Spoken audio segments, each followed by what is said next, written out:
Hello hi everyone, welcome to our YouTube channel Pratibha empowering skill and knowledge. నేను మీ మల్లేష్. ఈరోజు ప్రధాన వార్తాపత్రికల్లో junior panchayat కార్యదర్శి sports నియామకాలపై articles అనేది ప్రచురించడం జరిగింది. సో ముఖ్యంగా ఆర్టికల్స్కి బేస్ వచ్చేసి హైకోర్టు ఆర్డర్ అనమాట. సో మనము ఈ వీడియోలో ఈ యొక్క ఆర్డర్కి సంబంధించిన కంప్లీట్ ఎక్స్ప్లెనేషన్ ఇస్తాను. అలాగే నోటిఫికేషన్లో ఏం చెప్పారు, ఈ యొక్క జీఓఎంఎస్ నెంబర్ 74 ఏదైతే ఉందో అదేం చెప్తుంది, మనము కంప్లీట్గా ఈ యొక్క టెక్నికల్ మరియు లాజికల్ పాయింట్స్ అనేది కూడా నేను కంప్లీట్గా ఎక్స్ప్లెయిన్ చేస్తాను వీడియోలో. సో మనకు ఈ యొక్క ఆర్డర్ అనేది ఇష్యూ చేయడం జరిగింది. కంటెంప్ట్ ఆఫ్ కేస్ అనమాట. ఇది కంటెంప్ట్ కేసు అనమాట, కోర్ట్ కంటెంప్ట్ కేసు వచ్చేసి రిట్ పిటిషన్ వచ్చేసి ఇక్కడ మనం స్క్రీన్ పైన కనపడతా ఉంది 46869 ఆఫ్ 2018. డేటెడ్ చూడొచ్చు 26/12/2018 రోజును అయితే కేసు ఫైల్ అయిందనుకో దానికి సంబంధించింది ఈ యొక్క డిజోబీడియన్స్ అనమాట. సో అందులో ఏదైతే రిట్ పిటిషన్లో ఏదైతే గవర్నమెంట్ అండర్టేకింగ్ ఇచ్చిందో దానికి సంబంధించినది కరెక్ట్గా ఇంప్లిమెంట్ చేయలేదని చెప్పి ఈ యొక్క ఆర్డర్ అనేది ఇష్యూ చేయడం జరిగిందనమాట. సో మనము ఇక్కడ చూసినట్టయితే ఇక్కడ చూడొచ్చు, మనకు చాలా కేసెస్ అనేది ఈ యొక్క రిక్రూట్మెంట్ పైన పడడం జరిగింది. ఈ యొక్క 45% రిజర్వేషన్ ఓపెన్లో కన్సిడర్ చేశారు, 55 రిజర్వ్ కేటగిరీస్కి ఇచ్చారని చెప్పి కొంతవరకు ఒక కేసు అనేది పెట్టడం జరిగింది. అలాగే దాన్ని కూడా ఇందులో ఎక్స్ప్లెయిన్ చేయడం జరిగిందనమాట. సో మనకు ఈ యొక్క 45% రిజర్వేషన్ ఏదైతే ఉందో ఓపెన్కి ఇవ్వచ్చు ఎప్పుడైతే మనకు ఫిజికలీ హ్యాండిక్యాప్డ్ కోటా కానివ్వండి, మరియు స్పోర్ట్స్ కోటా కానివ్వండి, ఎక్స్ సర్వీస్మెన్ కోటా కానివ్వండి ఏవైతే ఉన్నాయో అప్పుడు ఈ యొక్క 5%ని మీరు ఓపెన్ నుంచి తీసుకొని ఇవి కూడా ఓపెన్గానే పరిగణించాలని కూడా ఇందులో కొంతవరకు ఎక్స్ప్లెయిన్ చేయడం జరిగిందనమాట. సో ముఖ్యంగా కూడా ఇక్కడ చూడొచ్చు మీరు 2% ఇందులోనే కన్సిడర్ చేయడం, ఓపెన్లో కన్సిడర్ చేయడం జరిగిందనమాట. సో అలాగే ఇక్కడ అఫిడవిట్ ఫైల్ చేశారు గవర్నమెంట్ తరఫు నుంచి. సో అదే మనకు ఈ యొక్క రిజర్వేషన్ ఎలా తీసుకున్నారు, 45% ఎలా చేశారు, 55% ఎలా తీసుకున్నారు, 50% ఎలా అయ్యింది అది కూడా ఇందులో ఎక్స్ప్లెయిన్ చేయడం జరిగింది. So it is further submitted that the above special reservation are not communal reservation అనమాట. సో 50% అనేది కమ్యూనల్ రిజర్వేషను, ఇవి 5% ఏదైతే ఉందో ఈ స్పెషల్ రిజర్వేషను అది ఓపెన్గానే పరిగణించాడు అని చెప్పి కూడా ఇందులో మెన్షన్ చేయడం జరిగిందనమాట వీళ్ళు.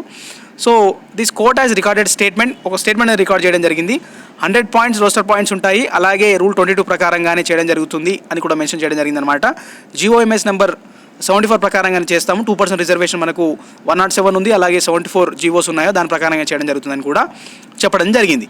ఇక్కడ ఈ కంటెంప్ట్ ఆఫ్ కేసు ఎందుకు ఫైల్ అయిందంటే, కోర్ట్ కంటెంప్ట్ కేసు ఎందుకు ఫైల్ అయిందంటే ఈ యొక్క వీళ్ళు అండర్టేకింగ్ ఇచ్చిన దాన్ని కరెక్ట్గా చేయలేదని చెప్పి ఇక్కడ మనకు ఫైల్ అయిందని చెప్పి ఈ యొక్క కేసు ఫైల్ అయింది. అలాగే ఈ యొక్క ఆర్డర్ కూడా ఇష్యూ చేయడం జరిగింది.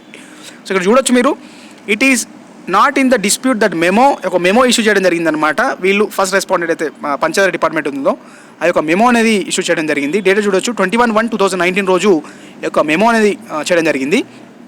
సో ఈ మెమోలో ఏం ఉన్నారంటే the purpose of the above GOs is to encourage the sports person in the employment అంటా ఉన్నారు. So however the basic requirement of job ఏదైతే ఉందో, జాబ్కి సంబంధించిన పర్ఫార్మెన్స్ ఏదైతే ఉంటుందో, బేసిక్ రిక్వైర్మెంట్ ఏదైతే ఉంటుందో అది knowledge of Panchayati Raj and rural development ఉండాలి అండ్ అదర్ రిలేటెడ్ రెస్పాన్సిబిలిటీస్ కూడా ఉండాలని వాళ్ళు ముఖ్య ఉద్దేశము. Imperative that the sports person in the district are selected depending of the number of vacancies for such candidate in the district అంటా ఉన్నారు. So వీళ్ళు ఏం చేశారంటే ఈ యొక్క స్పోర్ట్స్తో పాటు ఈ యొక్క డిపార్ట్మెంట్ ఏదైతే ఉంటుందో, రోల్ ఏదైతే ఉంటుందో దానికి సంబంధించిన నాలెడ్జ్ కూడా ఉండాలి కాబట్టి అని కూడా మెన్షన్ చేయడం జరిగింది. The cut off for the sports person category are different for different districts అనమాట. అంటే ఇక్కడ ఏంటంటే స్టేట్ వైజ్గా ఒక కట్ ఆఫ్ పెట్టుకొని మీరు ఈ యొక్క సెలక్షన్కి వెళ్తే మాత్రం ఈ యొక్క ఒక డిస్టిక్లో ఒక వేరియేషన్ ప్రకారంగా ఉంటుంది కాబట్టి కట్ ఆఫ్ కిందికి పైకి పోయే అవకాశం ఉంటుందని కూడా వాళ్ళు క్లియర్గా మెన్షన్ చేయడం జరిగింది. The committee has prescribed in the GO cited 1. ఒక కమిటీ ఉంటుంది మనకు, ఆ కమిటీ కూడా మీకు చూపిస్తాను కమింగ్ వీడియోలో. క్యాండిడేట్ని షార్ట్ లిస్ట్ చేయడం జరిగింది, వాళ్ళ సర్టిఫికేట్స్ వెరిఫై చేయడం జరిగింది, స్క్రూటినీ చేయడం జరిగింది, తర్వాత వాళ్ళకి అపాయింట్మెంట్ ఇవ్వడం జరిగింది కూడా మనకు 3rd పాయింట్లో చెప్తా ఉన్నారు. Each district collector in the state shall fix the marks of last candidate equal to the number of vacancy. So వాళ్ళు ఏం చెప్తా ఉన్నారంటే ఏదైతే లాస్ట్ క్వాలిఫైయింగ్ మార్క్స్ ఏవైతే ఉంటాయో అవి లాస్ట్ క్యాండిడేట్ ఎవరైతే ఉంటారో దానికి సంబంధించి ఈ యొక్క డిస్ట్రిక్ట్ కలెక్టరు దానికి సంబంధించింది ఈక్వల్గా పెట్టడం జరిగింది. So it is contended that on the basis of the said GO the vacancy in the sports quota were filled upon the contrary to the undertaking given that were filled upon the basis of the merit in qualifying examination, not on the basis of the merit as a sports person అంటా ఉన్నారు. So ఇక్కడ ఈ యొక్క వీళ్ళు content చేసేది ఏంటంటే it is content ఏంటంటే ఆ యొక్క మెరిట్కి సంబంధించింది వీళ్ళు కన్సిడర్ చేయలేదు అని అంటా ఉన్నారు. సో దాన్ని వీళ్ళు ఎలా చేశారనేది ఇప్పుడు చూడొచ్చు. మన on 18/10/2019 this court notice the prima facie violation of the undertaking to the court given by the commissioner. So వీళ్ళు దీనికి సంబంధించి ఏదైతే ఉంటుందో వీళ్ళు వయలేషన్ చేశారు కాబట్టి కంటెంప్ట్ ఆఫ్ కోర్ట్ అనేది కేసు అనేది ఫైల్ అయింది. అది కూడా 18/10/2019 రోజు ఈ కోర్ట్ నోటీస్ చేయడం జరిగింది. It is explain that to the commissioner instead of taking the merit in the sports as per the GO annexures to the GOMS 74 dated 9/8/2012 the merit in the qualifying examination are taken into account. So ఇక్కడ వాళ్ళు ఇక్కడ ఒక point explain చేయడం జరిగింది. ఈ ఒక్కొక్క డిస్టిక్లో ఒక్కొక్క లా ఉంటుంది కాబట్టి క్వాలిఫైయింగ్ ఎగ్జామినేషన్ అనేది లాస్ట్ వేకెన్సీకి కన్సిడర్ చేయడం జరిగిందని మెన్షన్ చేయడం జరిగింది. సో ఇక్కడ వీళ్ళు ఇక్కడ 2 మనకు మెమోస్ అనేది పబ్లిష్ చేయడం జరిగింది. Therefore the another memo ఇక్కడ 7631 ఏదైతే ఉంటుందో అది పబ్లిష్ చేశారు. అలాగే ఇక్కడ ఇంకో మెమో ఉంటుంది, విత్డ్రాయింగ్ ఒక మెమో విత్డ్రా చేశారు. అలాగే ఇక్కడ చూడొచ్చు, however this time the memo dated 4/12/2019 was issued 98 post of junior panchayat secretary under the sports quota is already filled out of 172 earmarked. So ఇక్కడ ఏవైతే ఉంటుందో 98 పోస్టులు అనేది ఫిల్ చేయడం జరిగింది అవుట్ ఆఫ్ 172. సో ఈ యొక్క మెమో అనేది పబ్లిష్ చేయడం జరిగిందనమాట. Since the very beginning of marking such appointments on the basis of the merit secured by the candidate in qualifying examination is not valid and the merit in the sports considered together with the level of participation in the international, national, state events though to be criterion it was pointed out of respondents that were filling of these 98 posts the candidates on the basis of merit qualifying examination cannot be sustained. So ఈ యొక్క vacancy అనేది sustain కావని వీళ్ళు point out చేయడం జరుగుతుంది అనమాట ఆర్డర్లో. It is pointed that by the special government pleader to court in the GOMS number ఒక మినిమం పాసింగ్ మార్క్స్ అనేది కూడా పెడతాము. అది కూడా అండర్టేకింగ్ ఇవ్వడం జరిగిందనమాట. Recruitment undertaking for the post of secretaries 31/8 even such passing was not specified. So ఇక్కడ minimum qualifying marks అనేది స్పెసిఫై చేయలేదు, అది కూడా ఇందులో మెన్షన్ చేయడం జరిగింది. And affidavit is filed by the present commissioner of the Panchayat stating that the government would fix minimum now fix the passing marks of 35%, 70 out of 200 for the sports quota. However, the respondents could not have filled up the 98 posts under said quota without prescribing the minimum passing marks. So ఇక్కడ ఏమంటున్నారంటే ఇక్కడ minimum passing marks అనేది వీళ్ళు ఒక affidavit అనేది file చేయడం జరిగింది during the prosecution అనమాట. ఏదైతే విడతల వారీగా ఈ యొక్క జరుగుతూ ఉన్నాయో, ఈ యొక్క ఈ కేసు సంబంధించిన వాయిదాలు జరుగుతూ ఉన్నాయో దాంట్లో ఈ 35% మార్క్స్ అనేది కూడా పెడతామని చెప్పడం జరిగిందనమాట. పర్సెంట్ మార్క్స్ అనేది పెట్టడం జరుగుతుందన్నమాట అని ఇచ్చారు. సో దట్ వాజ్ షాకింగ్ అనమాట. సో ఇక్కడ క్వశ్చన్ ఏంటంటే వీళ్ళు పాయింట్అవుట్ చేసింది ఏంటంటే ఒక కేసు అనేది ఉంది సుప్రీంకోర్టులో, K Manjushree versus state of Andhra Pradesh other. అందులో ఏంటంటే గేమ్ స్టార్ట్ అయిపోయిన తర్వాత రూల్స్ ఎలా పెడతారు అనేది కూడా వాళ్ళు మెన్షన్ చేయడం జరిగింది. Therefore there is violation for undertaking given to this court అంటుందా. సో కంటెంప్ట్ ఆఫ్ కోర్ట్ అనేది ఫైల్ అయింది అని ఇందులో కూడా మెన్షన్ చేయడం జరిగింది. In this view of the matter, the respondents are directed to cancel the selection of 98 appointees under the sports quota as junior panchayat secretary already made by the respondents the violation of the undertaking given. So అది ఇందులో mention చేయడం జరుగుతూ ఉంది.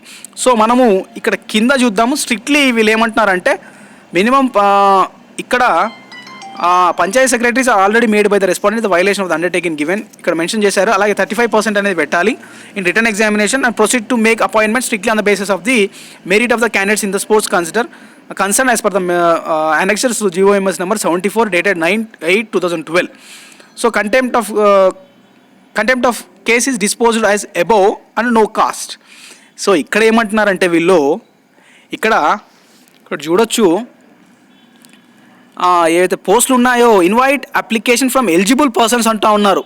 So notification dated 31/8/2018 దీనికి సంబంధించిన పోస్టులు ఏవైతే 98 appointees ఉన్నాయో అవి వైలేషన్ ఆఫ్ అండర్టేకింగ్ కోర్టు కంటే ఇది ఒక అండర్టేకింగ్ ఇచ్చింది వైలేషన్ అయ్యింది ఆ 98 పోస్టులకు సంబంధించి. అలాగే అన్ఫిల్డ్ వేకెన్సీస్ ఏవైతే ఉన్నాయో అవి కూడా పెట్టుకొని మీరు ఇన్వైట్ అప్లికేషన్ చేయమంటా ఉన్నారు. అప్లికేషన్ మినిమం పాసింగ్ మార్క్స్ పెట్టి రిటర్న్ టెస్ట్ పెట్టి proceed to make appointment strictly on the basis of the merit అని అంటా ఉన్నారు.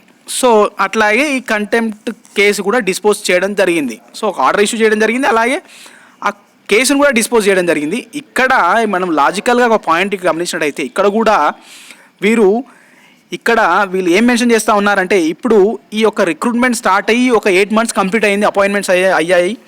ఇప్పుడు ఆల్రెడీ ఒక ప్రాసెస్ అనేది బిగిన్ అయిపోయింది, ఒక గేమ్ అనేది స్టార్ట్ అయిపోయింది, మళ్ళీ కొత్తగా గేమ్ రీస్టార్ట్ అనేది ఉండదు. ఎందుకంటే ఇక్కడ చూడొచ్చు మీరు ఆల్రెడీ వీళ్ళు అంటా ఉన్నారు, ఇక్కడ చూడొచ్చు మీరు ఒక ఎగ్జామినేషన్ పెట్టిన తర్వాత అపాయింట్మెంట్కి ముందు మేము కొత్తగా క్వాలిఫైయింగ్ మార్క్స్ పెడతామంటేనేమో ఒక గేమ్ స్టార్ట్ అయిన తర్వాత రూల్స్ ఎలా పెడతారని అంటున్నారు. అట్లాగే ఇక్కడ లాజికల్గా చూసినట్టయితే ఇక్కడ ఆల్రెడీ 98% ఆల్రెడీ పోస్టింగ్ వచ్చిన తర్వాత క్యాన్సిల్ చేసి మళ్ళీ అప్లికేషన్స్ తీసుకొని కొత్త గేమ్ ఎలా స్టార్ట్ చేస్తారనేది లాజికల్ పాయింట్ అనమాట. సో అది ఇక్కడ గవర్నమెంట్ తరఫు నుంచి మనము జిఓఎంఎస్ నెంబర్ 74ని గమనిద్దాము. ఈ 74లో మనకు కొన్ని పాయింట్స్ ఉంటాయి, ఆ పాయింట్స్ మీకు చూపిస్తాను. ఈ గవర్నమెంట్ రిక్రూట్మెంట్ ఏజెన్సీ ఇక్కడ చూడొచ్చు. The persons who possess the requisite qualification have to pass the eligibility test for the appointment. The recruitment agencies will notify the minimum passing marks such exams under sports quota. So recruitment agency అనేది notify చేస్తుంది qualifying marks అనేది అని వీళ్ళు చెప్పడం జరుగుతుంది. So ఇది GOMS number 74లోని సారాంశము. కొన్ని మనకు టెక్నికల్గా పాయింట్స్ ఉంటాయి ఇందులో కూడా. సో మనకు కావాల్సింది ఇది ఒక్క ఇంపార్టెంట్ పాయింట్ కాబట్టి వీడియోలో సో ఇది ఎక్స్ప్లెయిన్ చేయడం జరుగుతుంది. సో మినిమం క్వాలిఫైయింగ్ మార్క్స్ అనేది ఇందులో పెట్టాలి. అలాగే ఇక్కడ చూడొచ్చు మనకు 90 వరకు యొక్క ప్రయారిటీ పాయింట్స్ ఉంటాయి, అది కూడా ఇందులో మనకు కనిపిస్తుంది. నేను వీడియో చూపిస్తాను, 90 వరకు ఉంటుంది. అలాగే మనకు నోటిఫికేషన్లో ఏం మెన్షన్ చేస్తారనేది కూడా మీకు ఇప్పుడు చూపిస్తాను. సో మనకు నోటిఫికేషన్ వచ్చేది చూడొచ్చు. ఇక్కడ మనకు నోటిఫికేషన్ అనేది మనకు ఈ యొక్క డిగ్రీ క్వాలిఫికేషన్ ఉండాలి, అలాగే ఇదంతా రిజర్వేషన్ ఉంది, అలాగే scheme of examination 2 papers pattern ఉంటుంది. ఇదంతా మీ అందరికీ తెలుసు. అలాగే ఎలా అప్లై చేయాలి ఏంటి అది కూడా మెన్షన్ చేయడం జరిగింది. అలాగే important the claiming of candidate regarding ఇక్కడ ప్రూఫ్స్, సర్టిఫికేట్స్, అలాగే వేకెన్సీస్, కమ్యూనిటీ రిజర్వేషన్స్, రూల్ 22ని పాటించడం జరిగింది. అలాగే ఎక్స్ సర్వీస్ మ్యాన్కి కావచ్చు, డిజేబిలిటీ పర్సన్ కావచ్చు, ఉమెన్ కావచ్చు, మెరిటోరియస్ పోస్ట్ పర్సన్ కావచ్చు, అలాగే వీళ్ళందరూ మెన్షన్ చేశారు. అలాగే procedure of selection, the selection of the candidate for appointment to the post will be made by objective type, అది రాశారు. The final selection on the post, total marks secured in the written examination. అలాగే ఇక్కడ చూడొచ్చు మీరు penalty ఉంది, negative marks ఉన్నాయి. అలాగే మనకు అపాయింట్మెంట్ సెలెక్టింగ్ మెడికల్లీ ఫిట్ ఉండాలి, ఒరిజినల్ డాక్యుమెంట్స్ అన్ని కరెక్ట్ ఉండాలి. అలాగే ఇఫ్ క్యాండిడేట్ ఈజ్ ఫౌండెడ్ అదేదో ఉంది సంథింగ్. అలాగే ఇక్కడ చూడొచ్చు మీరు the decision of a government in all aspects and all respects pertaining to the application and its acceptance, rejection as the case may be, conduct of examination at all consequent stages culminating in the selection or otherwise any candidate shall be final in all aspects binding on all concerned. The government also reserved its right to alter, modify time and conditions laid down in the notification for conducting various stages up to selection, duly intimating details thereof to all concerned as warranted by any therefore and circumstances arising during the course of the action as deemed necessary by the government at any stage. So ఏవైతే ఉంటాయో ఈ notification alter చేయొచ్చు, modify చేయొచ్చు, అన్నీ చేయొచ్చు. Government decision is final అంటా ఉన్నారు. అలాగే ఇక్కడ చూడొచ్చు మనకు ఈ యొక్క ఎగ్జామినేషన్ సెలెక్షన్ అనేది మనకు ఈ యొక్క మెరిట్ ఆధారంగా ఈ యొక్క ఎగ్జామినేషన్ అనేది సెలెక్ట్ చేయడం జరిగిందని కూడా ఒక పాయింట్ ఉంటుంది ఇక్కడ. సో ఆ పాయింట్ మీకు చూపిస్తాను. వచ్చి ఇక్కడ marks secured in paper 1 and paper 2 will be counted for the preparation of merit list. So ఇక్కడ మెరిట్ లిస్ట్ ఎలా ప్రిపేర్ చేస్తారంటే ప్రిపరేషన్కి ఏదైతే ఉంటుందో మార్క్స్ ఏదైతే సెక్యూర్ ఉంటుందో ఆ సెక్యూర్డ్ మార్క్స్తోని ఈ యొక్క మెరిట్ లిస్ట్ అనేది ప్రిపేర్ చేయడం జరుగుతుంది. సో ఇది మనకు నోటిఫికేషన్లో క్లియర్గా పెట్టడం జరిగింది. Selection for the post will be based on the total marks secured in the written examination అని వాళ్ళు చెప్పడం జరుగుతుంది. సో మనం ఇది చూసాం. అలాగే మనకు ఈ యొక్క కంటెంప్ట్ ఆఫ్ కోర్ట్ ఏదైతే ఉందో ఆర్డర్ ఉందో అది కూడా మీకు చూపించే ప్రయత్నం అయితే చేస్తాను. మనకు ఇనిషియల్ అండర్టేకింగ్ ఇవ్వడం జరిగింది కదా, కామన్ ఆర్డర్ ఇవ్వడం జరిగింది. ఈ యొక్క ఆర్డర్ ఎప్పుడు ఇష్యూ చేశారంటే ఇక్కడ చూడొచ్చు, మీరు డేట్ చూడొచ్చు 24/12/2018. సో ఈ యొక్క స్పోర్ట్స్ రిక్రూట్మెంట్ అనేది ఎప్పుడు కంప్లీట్ అయిందంటే మనకు మేలో కంప్లీట్ అయిందనమాట. సో 98%కి ఈ యొక్క అఫీషియల్ ఆర్డర్స్ అనేది మనకు మేలో ఇవ్వడం జరిగింది. బట్ ఈ యొక్క కోర్ట్ ఆర్డర్ ఏదైతే ఇవ్వడం జరిగిందో అంటే ఫస్ట్ ఇనిషియల్ కామన్ ఆర్డర్ ఇవ్వడం జరిగిందో అది 24/12/2018 రోజు ఇవ్వడం జరిగింది. సో ఈ ఆర్డర్ వచ్చిన తర్వాత ఈ యొక్క ప్రాసెస్ని గవర్నమెంట్ టేకప్ చేయడం జరిగిందనమాట. సో ఈ ఏదైతే గవర్నమెంట్ ఇప్పుడు కౌంటర్ ఫైల్ చేయడం జరుగుతుందో, ఏదైతే రివ్యూ పిటిషన్ వేయడం జరుగుతుందో సో అవన్నీ గవర్నమెంట్ తరఫు నుంచి జరగాల్సిన కార్యక్రమము. సో అది గవర్నమెంట్ చూసుకుంటుంది. ఎందుకంటే ఈ యొక్క ఆర్డర్ వచ్చిన తర్వాతనే ఈ యొక్క రిక్రూట్మెంట్ అనేది వీళ్ళు కొనసాగించారు కాబట్టి ఇప్పుడు ఇందులో 98% కూడా లాస్ కావద్దు. ఎందుకంటే ఆర్డర్ వచ్చిన తర్వాత కూడా అప్పుడు ఇనిషియల్ స్టేజెస్లోనే రిక్రూట్మెంట్ ఉంది కాబట్టి అప్పుడే రీఆర్గనైజ్ చేసి చేయాల్సిన ప్రాసెస్ని ఇందులో తీసుకురావడం జరిగింది. సో ఏదైతే ప్రాసెస్ అడాప్ట్ చేసుకోవడం జరిగిందో గవర్నమెంట్ తరఫు నుంచి డిఫెండ్ చేయాల్సిన పరిస్థితి ఇప్పుడైతే ఉంది. సో మనం చూడాలి మరి గవర్నమెంట్ ఎలా నిర్ణయం తీసుకుంటుంది. సో కోర్ట్ ఆర్డర్ ఏదైతే ఉందో కోర్ట్ అనేది ఆర్డర్ని ఇష్యూ చేయడం జరిగింది కాబట్టి గవర్నమెంట్ డిసిజన్ ఫైనల్ కాలేదు కాబట్టి గవర్నమెంట్ ఎలా ముందుకెళ్తుంది ఏంటి, కోర్ట్ ఆర్డర్ని ఛాలెంజ్ చేస్తుందా లేదా అనేది కూడా మనం త్వరలో చూడాల్సి ఉంటుంది. సో మనకు ఈ యొక్క కంటెంప్ట్ ఆఫ్ ఆర్డర్ ఉందో ఆ యొక్క ఆర్డర్ చూడొచ్చు మీరు. మనకు అక్టోబర్లో ఈ యొక్క గవర్నమెంట్ ఈ ఏదైతే హైకోర్టు ఉందో ఈ యొక్క ఆర్డర్ని తీసుకోవడం జరిగిందనమాట. ఇక్కడ చూడొచ్చు మీరు అక్టోబర్లోనే ఈ యొక్క ఆర్డర్ అనేది మనకు ఇక్కడ ఉంటుంది. అక్టోబర్లో వీళ్ళు చూసారని చెప్పి ఇక్కడ మెన్షన్ చేస్తారు. సో కంటెంప్ట్ ఆఫ్ కోర్ట్ క్లియర్గా మనకు అక్టోబర్లోనే ఈ యొక్క కేసు అనేది మళ్ళీ రావడం జరుగుతుంది హైకోర్టు ముందుకి. అంటే మనకు సెకండ్ లిస్ట్ ఎప్పుడైతే పబ్లిష్ చేశారో దాని తర్వాత ఈ యొక్క మళ్ళీ ఈ యొక్క కేసు అనేది రావడం జరిగిందనమాట స్పోర్ట్స్ రిక్రూట్మెంట్ పైన.